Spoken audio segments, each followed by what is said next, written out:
नमस्कार दोस्तों social media पर आजकल एक वीडियो वायरल हो रहा है जो वीडियो नितिन गडकरी का है। नितिन गडकरी के इस वीडियो को लेकर सोशल मीडिया पर तरह तरह के कमेंट्स भी आ रहे हैं। तो दोस्तों आज हम आपको इस वीडियो के बारे में बताने जा रहे हैं, लेकिन उससे पहले दोस्तों आपसे एक बात कहना चाहता हूँ। अगर अभी तक आपने हमारा यूट्यूब चैनल को लाइक और सब्सक्राइब नहीं किया है तो सबसे पहले इसे लाइक और सब्सक्राइब कर लें ताकि ऐसी खबरें आप तक तुरंत पहुँचती रहें। केंद्रीय मंत्री नितिन गडकरी ने हाल में अपने गृहनगर नागपुर में उद्यमियों के एक कार्यक्रम के दौरान एक बयान दिया, यूज एंड थ्रो। अब उनका यूज एंड थ्रो वाला यह बयान सोशल मीडिया पर तेज़ी से वायरल हो रहा है। उनके सीधे साधे इस बयान वाले वीडियो को सोशल मीडिया पर शेयर करते हुए बीजेपी पर निशाना साधा जा रहा है। ट्विटर पर उनके वीडियो को ट्वीट और रिट्वीट करते हुए कहा जा रहा है कि 3 मिनट से भी कम समय में अनमोल ज्ञान। उद्यमियों के कार्यक्रम के दौरान हालांकि केंद्रीय मंत्री नितिन गडकरी ने अपने एक मित्र का उदाहरण देते हुए यह भी कहा कि उनके मित्र ने उस समय कांग्रेस में शामिल होने का सुझाव दिया था। मैंने उससे यही कहा कि कुएं में कूद जाऊंगा लेकिन कांग्रेस ज्वाइन नहीं करूंगा क्योंकि उसकी विचारधारा मुझे पसंद नहीं है।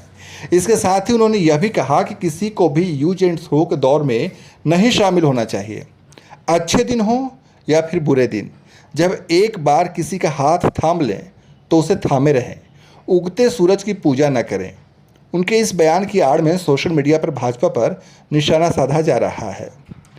केंद्रीय मंत्री नितिन गडकरी ने कानपुर में उद्यमियों के कार्यक्रम के दौरान कहा कि जब आपको सक्सेस मिलता है यानी सफलता मिलती है, उसकी खुशी केवल आपको अकेले की होगी तो उसका कोई महत्व नहीं है, पर जब आपको सक्सेस मिलता है और आपको खुशी होती है तो आपसे ज़्यादा आपके साथ काम करने वाले जो छोटे बड़े लोग हैं उनको होती है।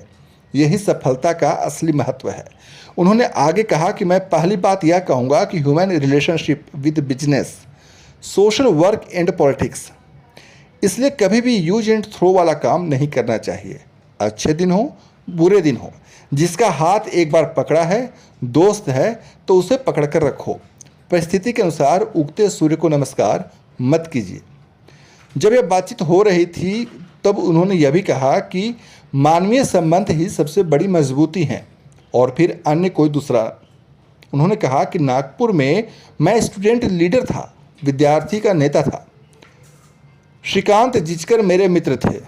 एक दिन उन्होंने मुझसे कहा कि यार नितिन, तुम बहुत अच्छे व्यक्ति हो और तुम्हारा राजनीतिक भविष्य भी बेहतर है, लेकिन तुम गलत पार्टी में हो, तुम कांग्रेस में आ जाओ। मैंने कहा कि श्रीकांत, मैं कुएं में जान दे दूंगा लेकिन कांग्रेस में नहीं जाऊंगा क्योंकि मैं कांग्रेस पार्टी की विचारधारा को कभी पसंद नहीं करता। इस पर श्रीकांत ने कहा कि तुम्हारी पार्टी का कोई भविष्य नहीं है। मैंने कहा कि नहीं है तो नहीं है।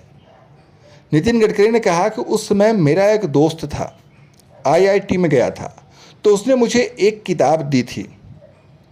उस समय हम लोग चुनाव हारते ही थे। रिचर्ड निक्सन की जीवनी लिखी थी। उसमें एक सुंदर सेंटेंस था, वाक्य था, जो मेरे लिए काफ़ी उपयोगी था और आपके जीवन में भी उपयोगी होगा। उस किताब में लिखा था, आदमी युद्ध भूमि में हारने पर कभी समाप्त नहीं होता, पर युद्ध भूमि छोड़कर जब भाग जाता है तब समाप्त हो जाता है। लड़ना चाहिए और लड़ने में पॉजिटिविटी चाहिए। उन्होंने कहा कि अहंकार और सेल्फ कॉन्फिडेंस 2 शब्दों में अंतर है। आत्मविश्वास होना चाहिए, पॉजिटिविटी होनी चाहिए, लेकिन अहंकार और अभिनिवेश नहीं होना चाहिए। नितिन गडकरी ने आगे कहा कि सबसे महत्वपूर्ण यह है कि कोई यह दावा नहीं कर सकता है कि वह पूरी तरह से परफेक्ट है, कंप्लीट है, उत्तम है, अधिक उत्तम, सर्वोत्तम, इन्फिनिटी। छोटे छोटे लोगों से भी बातें सीखने को मिलती हैं और मैं ये मानता हूँ कि अच्छाई पर, क्वालिटी पर किसी का कोई पेटेंट नहीं है। हमारे ही दोस्त मित्रों से बात करते करते अच्छी अच्छी बातें सीखने को मिलती हैं, बहुत सी नई नई बातें सीखने को मिलती हैं, पर अगर हम इसे अपनी पर्सनैलिटी में ला सकें तब हम अपने आप को सुधार सकते हैं।